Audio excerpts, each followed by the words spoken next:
What's going on, Ewan, and welcome back to the channel. It's your boy Mav, bringing you back to every live action Spider-Man movie ranked. Every live action Spider-Man movie ranked. We're gonna go in order of tier lists. You know what I'm saying? This is the live action rankings for the movies. So therefore, I only got one rule. No Spider-Verse. No animated films. We sticking straight to only to live action. Okay? I will, which means all the movies that came out from '02 to now. That's what I'm putting out.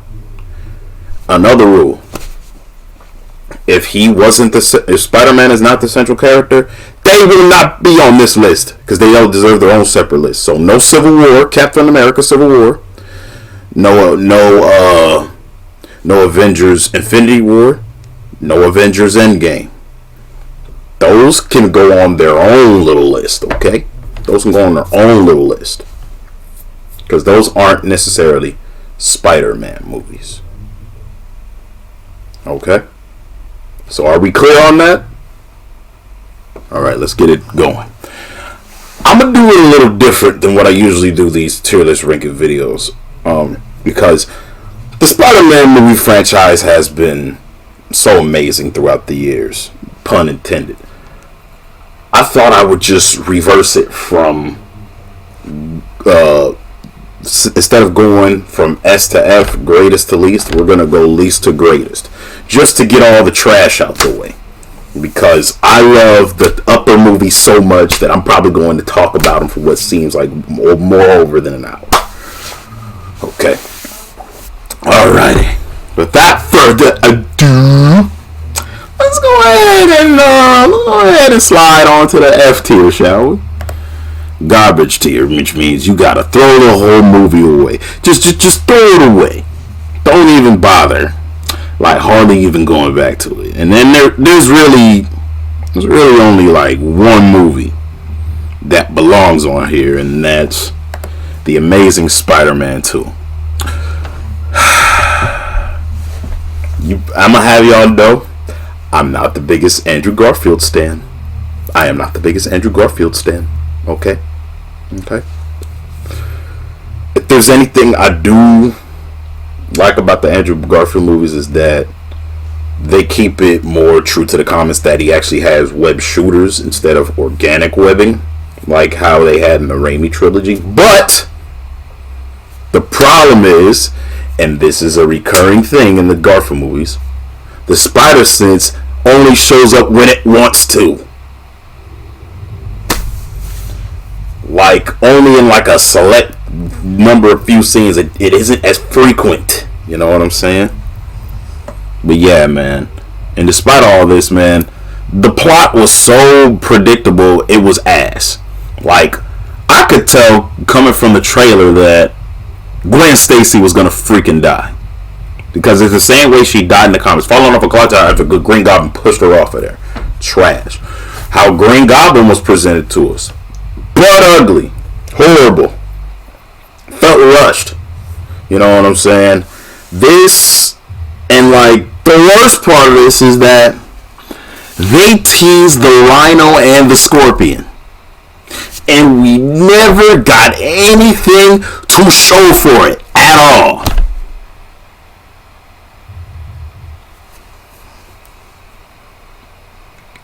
Trash. Horrible. The only saving grace of this movie.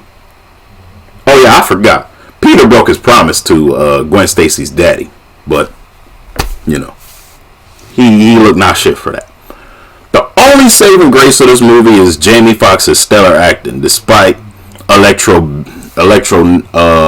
being pretty limited as a villain due to the crappy writing of this movie. For the crappy writing, Jamie Foxx did deliver. Other than that, this movie's not all that worth going back to. Going into the D tier, which is below mid, meaning it's not very good. Not very good. We're going to the first of the Garfield saga, the Amazing Spider-Man 1. Now, I'm going to just say this. This movie, the action set pieces were decent and all that, but the problem is that, the lizard just felt so ugly. Like, when I first looked at him, I'm like, is this the lizard or a Komodo dragon I'm looking at? Like, this doesn't look like no big lizard like on the in the comic books. You know what I'm saying? Like, what did they do to the lizard? Like, I felt like, we should have had initial Sonic Hedgehog 1 movie energy towards the lizard. Like, this lizard looks like shit. Please send him back. Just like what we did with the Sonic movies.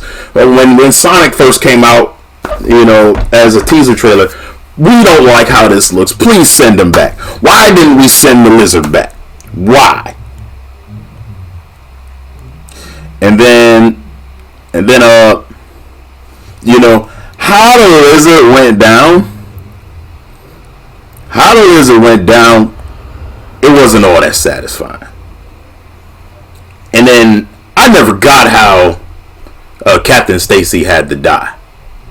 You know what I'm saying? Toward the end of I never got that decision. Like, that was unnecessary. And then, as I've said about Garfield's portrayal in times past and previous discussions with other Spider-Man fans like myself and others,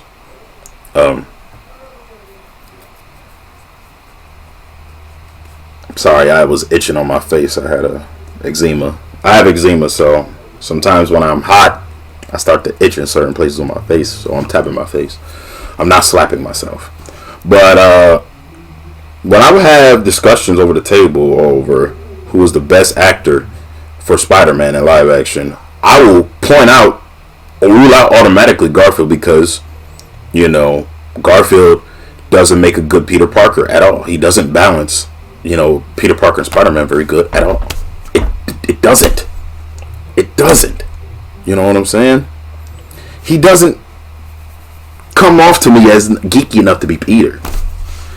And then, like, wasn't there just this one scene where Peter just steals a whole guy's identity just to get into Kirk Connors' lab? I'm like, the real Peter Parker wouldn't lower himself to that, would he? Ugh.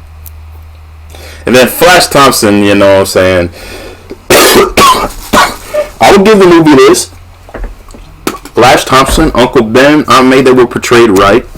And I do like how they present to us what Peter's parents were like before sending him as a boy to go live with Aunt May and Uncle Ben. I'll give that movie that much credit, but other than that, this movie's not very good. Going into the mid-tier, which is hit or miss. Hit or miss. Oh, yeah. I also dislike the Garfield ones because they weren't all that funny in comparison to these other movies. But going into the mid-tier, I put Spider-Man Homecoming in here. Primarily because, most Genesis movies, like when you're getting a trilogy out of them, the first one doesn't necessarily hit the hardest in comparison to what will release afterward. Watching all three of them in retrospect and comparing them all, this is definitely the worst out of the because Garfield never got a third movie, even though they teased it with their dumbasses. This is the worst out of the Tom Holland saga. You know what I'm saying? This is the worst of the Tom Holland. Not saying it's a bad movie, but in comparison to what will come after, it doesn't measure up. Humor is lighthearted, kind of cheeky, so nothing too much to write home about there. The only thing that was consistently funny was Zendaya and her scenes of being deadpan, and then Ned was kind of funny here and there too. I'm gonna talk about some of the great in this movie. I do like the relationship between Tony and Peter in here, and seeing it develop and thrive and all that. You know what I'm saying? So yeah, there's that. I also do like I also do like the villain in this movie being played by Michael Keaton, Adrian Toomes, aka the Vulture. The Vulture was very well executed, and the plot twist of him being Peter's love interest in this movie's father was stunning. And that speech he gave to him in the car about him figuring out who he was, like he knew he was Spider-Man, bro. Like, ugh. That's A1 writing right there. I can't even lie. That's good ass writing. And well, I mean, Liz for love interest, played by Laura Harrier, she was definitely eye catching enough for me. You know what I'm saying? Considering she's a black woman. Like, hold on. Let me do something real quick. I'm gonna slide a tab over here. Let me show y'all who I'm talking about. Hold on. I didn't put it in this presentation, but look at her. Hold on. Let me put her in the photo. Bam! Y'all see her? Look, you can't hate Peter for his taste. I will be, you know, asking her out the homecoming too if I was Peter too. But yeah, man. The Friday AI scene was probably one of the lowest points in the movie for me because, like, you know, like, Peter spent, I mean, I guess it was important for him to get to know his spider suit that Tony gave him, but the fact that he spent all that time in there without even figuring a way to escape, like, you're giving the bad guys time to get away with shit. But yeah, man. And considering that I think this movie is precedes the no. It's not this movie. It's the next one that precedes the Infinity War and Endgame. So yeah, there's that. We're not gonna talk about that one. We still on this one. Other than that, if there's anything else I would like to I would like for this movie to be better is that, like, you know, him having the suit, you know what I'm saying, you know, instead of his AI giving him spider sense, like, I felt like the spider sense should have been a natural ability. But other than that, this movie is hit or miss. And oh yeah, I almost forgot, Flash Thompson is a total bitch in this movie. I hated him so much because he was so weak compared to past iterations of Flash Thompson. You know what I'm saying? He was, man, pitiful. And then Aunt May was portrayed by Marissa Tomei, and I get it. At this point in her career, she's definitely old enough to qualify for such a role, but she's still way too attractive to be Aunt May. When you think of Aunt May, you think of a sweet old woman like Rosemary Harris. You don't think of hot women like Marissa Tomei. What? I'll rest my case. But yeah, man, I'll still go back to this one from time to time. Primarily because I want to gawk at Laura Harrier. Anyway, let me stop. Going into the B tier, this is where it gets good, y'all. This is real good. Rewatch worthy. Unpopular opinion, but Far From Home is definitely better than Homecoming. I'm going to say it. Far From Home is definitely better than Homecoming. And the reason why is that this one took place like after the war and after the Infinity War and after the doggone Endgame movie, where Tony pretty much inherited. Tony pretty much gave Peter his the glasses that had Friday on them as a lending of a gift.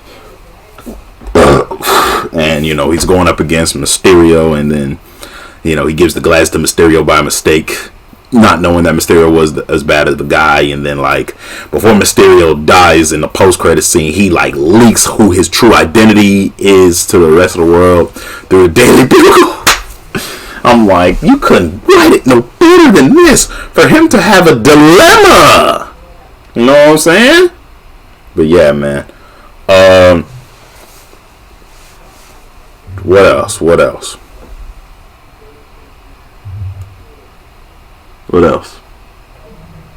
I did like the portrayal of MJ as his new love interest because it felt organic. You know what I'm saying? In some sort of way. Even though, like, he initially never had a thing for her in the previous movie. You know what I'm saying? Some people might say that was a down point, but since Liz switched schools, Peter had to move to the next best thing. You know what I'm saying? And this will be the beginning of their eventual real life relationship between Tom and Zendaya. Ned was being Ned in this movie. I mean, him and his, so-called fiance, so-called girlfriend, XYZ, XYZ, XYZ, XYZ. You know what I'm saying? You could ignore it. You could ignore it all you want. You could, and still be able to enjoy this movie because I didn't find them all that hilarious. You know what I'm saying? When I rewatched it, at first time when I watched it, I thought it was something to just snort at. But when I watched it again, I'm like, this ain't really all that funny. This ain't really all that funny. But yeah, man. But yeah, Mysterio was amazing. Peter's action scenes, especially when he's trying to stop Mysterio from effing over. I think they were in Rome. I think. Here, let me look it up. I think they were in Rome or somewhere in Europe on a field trip, which was great for plot. Spider-Man 4. Where did it take place? There we go. Let me see. Venice. They were in Venice. I thought they were in Rome. Right country, wrong city. But they were in Venice, Italy. You know what I'm saying? And then not Friday. The II is called Edith. Yeah. And then he left. He also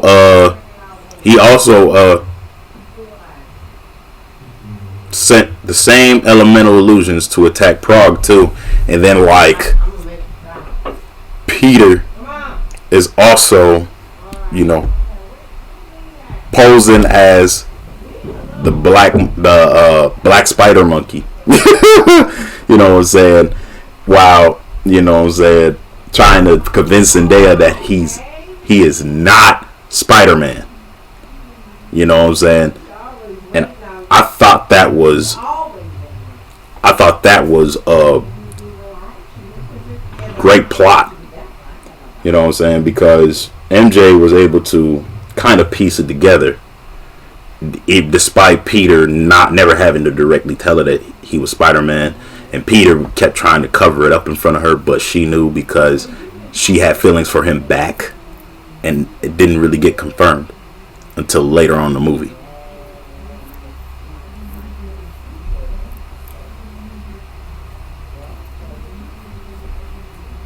And let me think.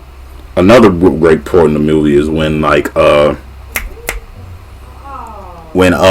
Peter, eventually figured out, where he was supposed to, beat on Mysterio, but he has him go through all these illusions, of him, back in when they were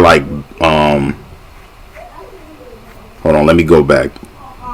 I think that's when he was trying to use Edith to try to trick him, and then while he was tricking him, Mysterio was trying to kill Ned and MJ, but Peter ends up fighting through his illusion, and then Beck, ends up getting hit by one of his own drones. I thought that was a great scene. You know what I'm saying? So yeah.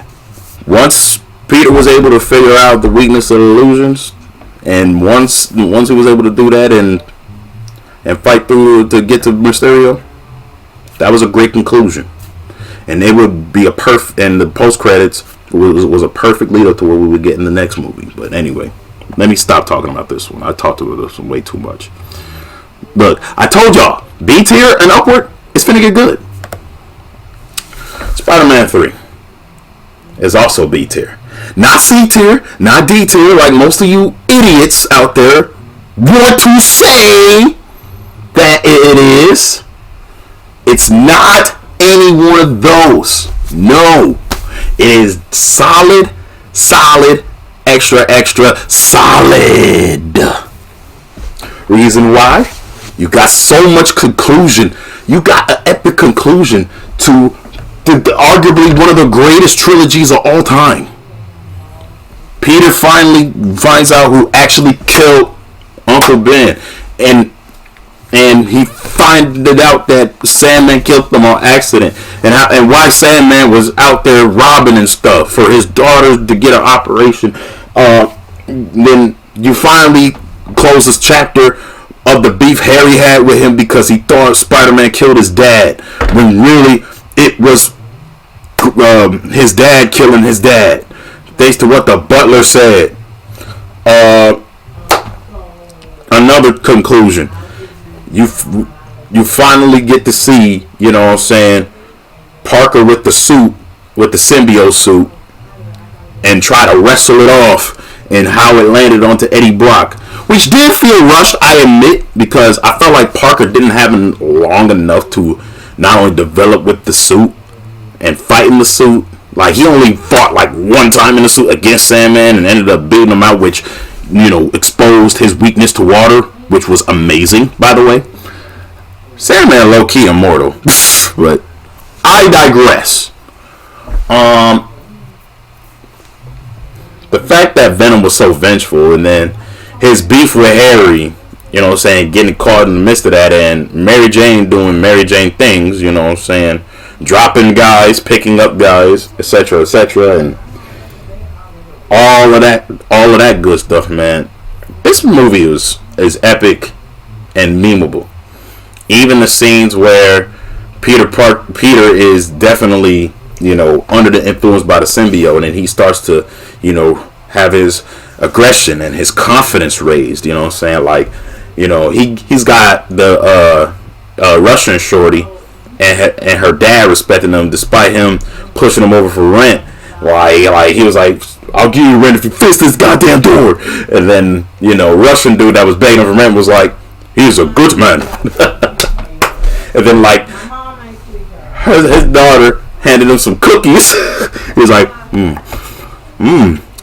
how about you give me some milk? And he was on the phone with J. Jonah Jameson. And then he was like, hey, you got macadamia nut for these? And he's on the phone with Kirk Connors. He's like, and the Kirk Connors is trying to warn him not to let the symbiote influence him so hard. You know what I'm saying? And then, you know, you also get that epic scene of him going in a black new suit and just dancing. And then he raised up Gwen Stacy not once but twice.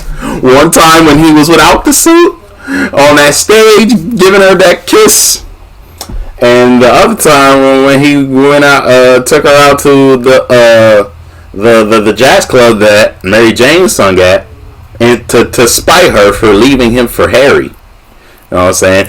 Gwen eventually figured it out. Unpopular opinion, if you ask me, Peter should have ended up with Gwen, and if not Gwen, the Russian girl from across the hall from him. That's who she ended up with. I agree with the memes, but apart from that, this movie was solid, bro. And Harry dying was kind of, you know, the final nail in the coffin for this for the trilogy. You know what I'm saying? Not Peter and MJ embracing. You know what I mean? I think low key that's what brought Peter and MJ back together. You know, Harry manipulating the dying and realizing that, you know, him, you know, Peter being his friend. You know what I'm saying? Didn't mean for his father to die the way he died. You know what I'm saying? I don't care what y'all haters think. Spider-Man 3 was a good movie. Anyway, moving on. A tier. Damn good, but not a classic. Actually, I'm going to rephrase this. It's borderline. This movie is borderline classic. The very first Spider-Man in the Raimi trilogy. They did everything right. The only thing they got wrong is the organic webbing, because that's not comics. But they got everything right, except for just that and you know what I'm saying, Mary Jane going from Flash to Harry to Peter, and then ending up with nobody. In fact, the end of this movie actually gave a very great hint that MJ had an idea that Peter was Spider-Man, but didn't like officially grasp it until the sequel. Because remember, she touched her lips after her and Peter kissed, and then Peter just was going on about his business after he rejected her, knowing that he can't be with her if he's gonna be Spider-Man. You know what I'm saying? Despite him always wanting to be, you know, MJ's man, his duty as Spider-Man, you know what I'm saying, precedes over everything.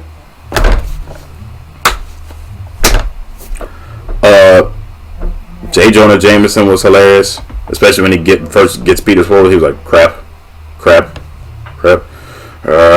Give you $200 for him. No, 300. Anyway, let me stop.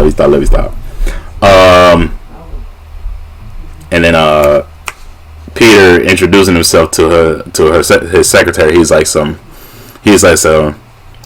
I'm Peter Parker. I'm a photographer. And she's just ignoring him, seeing him as nothing more than a nuisance. Anyway,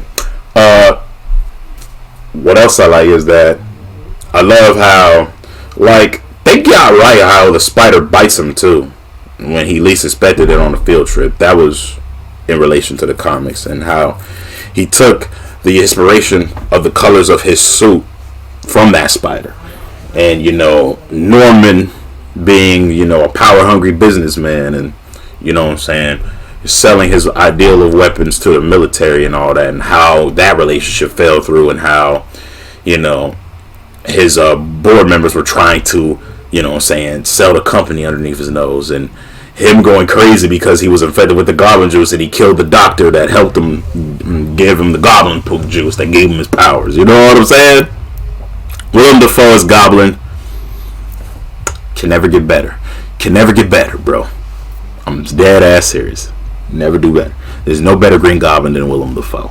I'ma stand on it, and I'ma stand on it, and I'm going down on that hill.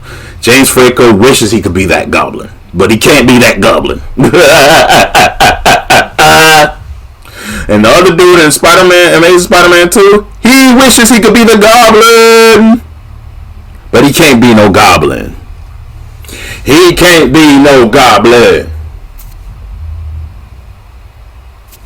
Anyway, moving forward. I do like a lot of the saving scenes, especially the last during the conclusion of the movie where Green Goblin holds Mary Jane and a fairy with a bunch of kids, and then he drops them both, and then he swings around and tries to catch Mary Jane, and then try to catch the cable with the fairy with the kids on it, and then the ship is coming underneath them, and then the ship that's riding the ocean full of fishers is coming underneath them, you know what I'm saying, trying to save them both, and then he's trying to tell Mary Jane, I need you to get down. I can't. I need you to get down. Trust me. You know what I'm saying? And Mary Jane just, you know, for the life of her want to get down. And then eventually Spidey gets hit, forcing Mary Jane to grab the end of the ferry. But thankfully, they both get saved, leaving Peter and Norman to get out in the graveyard and just throw hands. You know what I'm saying? Going in the back. You know what I'm saying? Going back and forth. Even that fight scene during the little party when, you know, Spidey outsmarted Green Goblin and made his glider malfunction when he'll say, we'll be together, Spider-Man. Like, even the part where he scared Mary Jane, he was like, hello, my dear. Classic. Aunt May was also amazing in this movie. Peter chasing down the person who he thought shot Uncle Ben was a great scene as well, especially after the amazing cameo by the late great Macho Man Randy Savage as Bonesaw McGraw.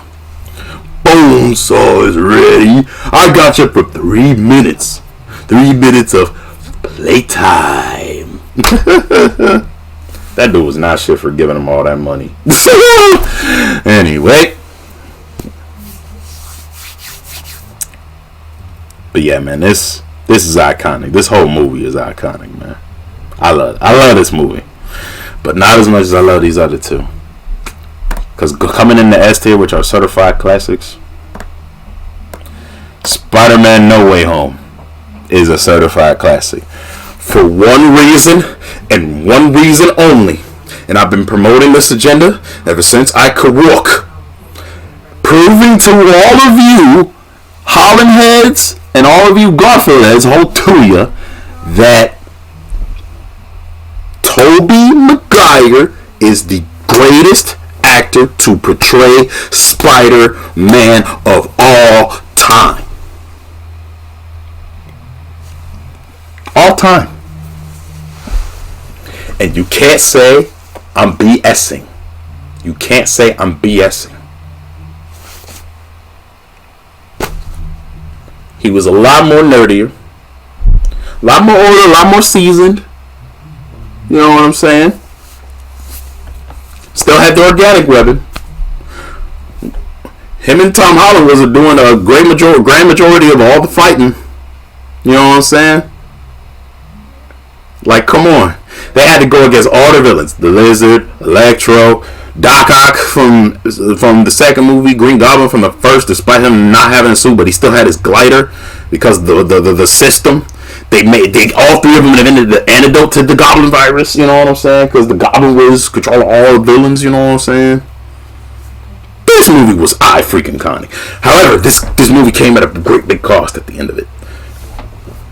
Doctor Strange cast a spell, making everybody forget who Peter Parker is. Making everybody forget, because the beginning of the movie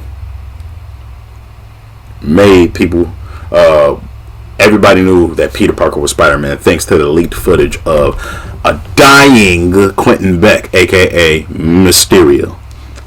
But when Ned, who all of a sudden has these spellcasting powers, wanted to find Peter, who was I think was out missing.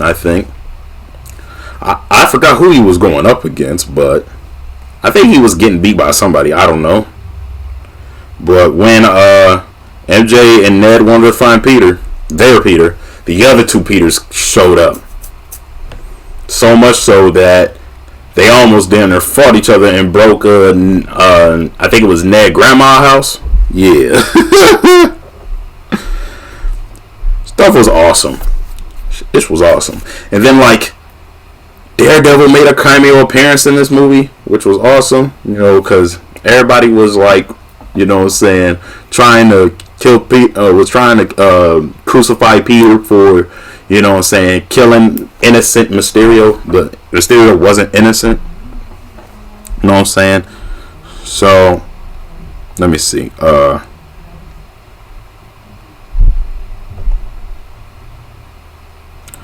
Let me see.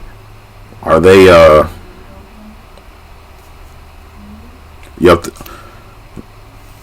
the Sandman, or I forgot the Sandman was in this movie. Well, oh yeah, and the scene where Aunt May dies, and the scene where Peter is like battling with himself to like pick on everybody else alone, while the other two Spider-Man and you know, try to slow him down before he does anything irrational, and they try to uplift him after his Aunt May dies.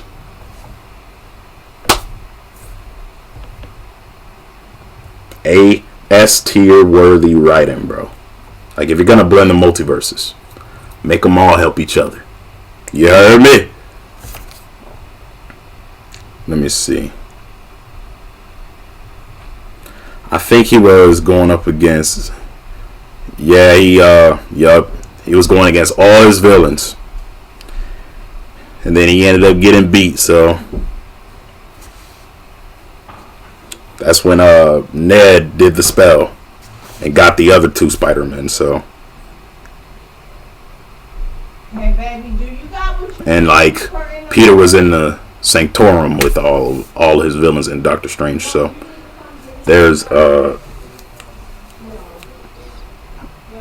it's the Peter 2 and Peter 3 that they call each other. So yeah. With that being said,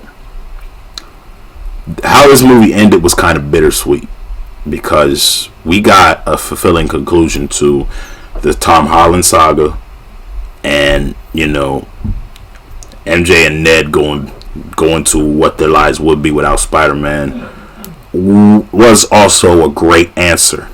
You know what I'm saying, to the big what if. Like, what if these two didn't know Peter was Spider-Man any longer? So that, and I also do like the fact that Goblin was stopped and Doc Ock was redeemed, because remember, in Spider-Man 2 it was his arms that was controlling him, not the other way around, because the chip got fried. Which brings me to the greatest Spider-Man movie of all time, and that's Spider-Man 2. Everything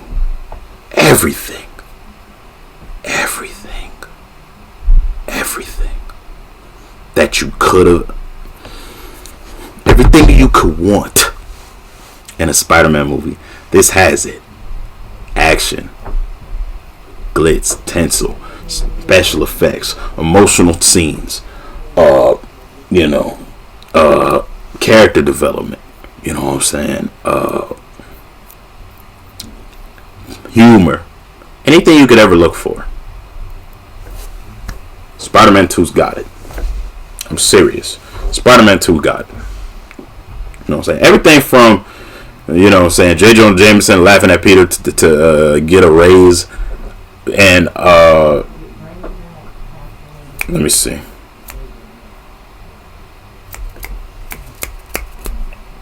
And everything from J. Jonah Jameson taking the suit from Robbie, his editor, who calls him off, who found it out of the can. You know what I'm saying? And then he's putting on the suit and shooting, pretending like he's shooting webs. And then, like, for a moment, we get a moment where J. Jonah Jameson starts to actually respect Spider-Man. And then Peter gets the suit back, and then he goes back to calling him a criminal. Classic stuff right there.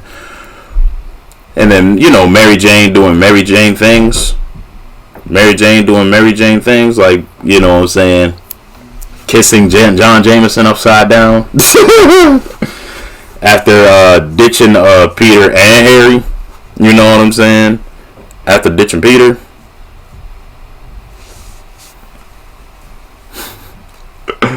Mary Jane was written terrible in this trilogy, now that I think about it. But yeah, man. I even like the relationship Peter develops with Doc Ock here, because both of them are nerdy. You know what I'm saying? That's the thing about Peter being portrayed by, Tobey Maguire. I almost said Tom Holland by mistake. Tobey Maguire, actually brings balance to both the Spider and Peter Parker characters. Tom, great Peter Parker, not a great Spider-Man. Andrew, great Spider-Man, not a great Peter Parker. Toby, great at balancing both. You know what I'm saying? In fact, one of the greatest lines in the trilogy is when Doc Ock is throwing the bag of money at him. He's like, "Here's your change," while he's trying to rob the bank, while trying to save Aunt May and stuff, and everybody else in that bank building. I like that. And even the train scene where Doc Ock, you know what I'm saying, him are fighting on the train, and then Peter has to use all his strength to get the train to stop. And then he was worn out with all his webs, and everybody from New York City is sticking up for him, just like they did in the previous movie when he was saving the kids and MJ. New York City citizens was just throwing a whole bunch of garbage at Green Goblin. You know what I'm saying? And all the New York City citizens, stepped up to Doc Ock. He was like, "You want to get the Spider-Man? You're going to have to go through me first." And then, with ease, he's like, "Very well." And then puts his tentacles all the way back. And pushes everybody out of the way and smash Peter and told him, You want your lady? Be at this place at this time. And then like he takes Peter Parker, to Harry after he pretty much snuffs him. You know what I'm saying? And Harry's like, "It's you that killed my dad? It was you, Peter?" "No." And then he's like, "Look, where is Mary Jane? Where is she?"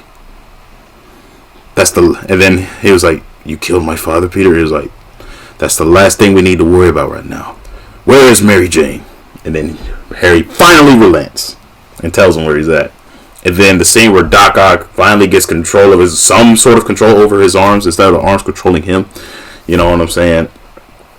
And sacrifices himself to pretty much destroy the fusion reactor. And then Spider-Man holding up the wall. Well, Peter holding up the wall while MJ is looking at him and saying, and MJ is like, "You really do love me." And then he was like, he was pretty much letting her know like that now you understand this is why we can't be together type shit. You know what I'm saying? And then he like, mercifully hands her back to John Jameson. And MJ does the most streetwalker ass shit ever and stood John Jameson at the altar to go kiss Peter to end the movie. Oh man. But you kind of got to feel for Doc Ock, though. You kind of got to feel for Doc Ock because Doc Ock lost his wife due to the shards of glass, due to this fusion reactor going out of control, and the inhibitor chip on his arms breaking, leading his arms to pretty much control his neural waves to his brain, thus giving his arms mind control. You know what I'm saying? So yeah, amazing movie from start to finish. Even like Peter getting fired by the pizza place earlier because, you know what I'm saying, his duties as Spider-Man is taking priority. You know what I'm saying? Couldn't ask for better writing. You couldn't ask for better writing. That boss dude was funny. He was like, "You're fired." And then like he stepped toward him after Peter begged him for another chance. He stepped toward Peter and he took his sign and said, took the sign off of it. He said he let him keep the helmet, let him keep the bike, but he took the sign off. I'm like, well, at least he let him keep all that. Shoot, I even like, I think Joy Bryant makes a cameo appearance as one of the citizens in the movie that is watching Spider-Man go forth. You know what I'm saying? And do his hero thing. And, you know what I mean? There was even a montage of Peter abandoning his life as Spider-Man because that was the biggest part of the plot. Peter deciding, it's being Spider-Man worth my own personal life. You know what I'm saying? Is being Spider-Man worth risking a future relationship with MJ, risking me jobs, risking me help, risking me risking my powers, risking my college attendance and career and all that.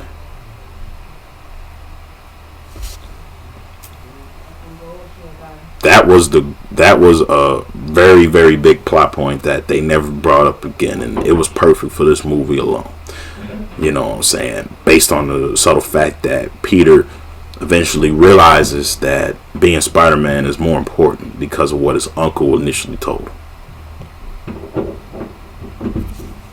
If you don't believe me on how well Raimi and the rest of this team pulled off this whole entire trilogy and all that, man, if you don't believe me, just watch this movie again by yourself. Okay? But yeah, man, that's, without further ado, man, you know what I'm saying, I done spent almost, you know what I'm saying, close to 3/4 of an hour on this, man.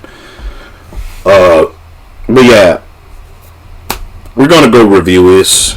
I'm gonna go review this one time. Let's go back over. Garbage tier, Amazing Spider-Man 2. D tier, Amazing Spider-Man 1. C tier, Spider-Man Homecoming. B tier, Spider-Man Far From Home and Spider-Man 3. A tier, the very first Spider-Man movie. S tier, Spider-Man No Way Home, Spider-Man 2. With that being said, hope you guys enjoyed this video. Don't forget to leave a like and a comment and subscribe button, hit the notification bell so you know whenever I upload. And I'll see you all next week for some more, for another list video. You know, if I do end up making one next week. But till then, this your boy Mav signing out. Peace.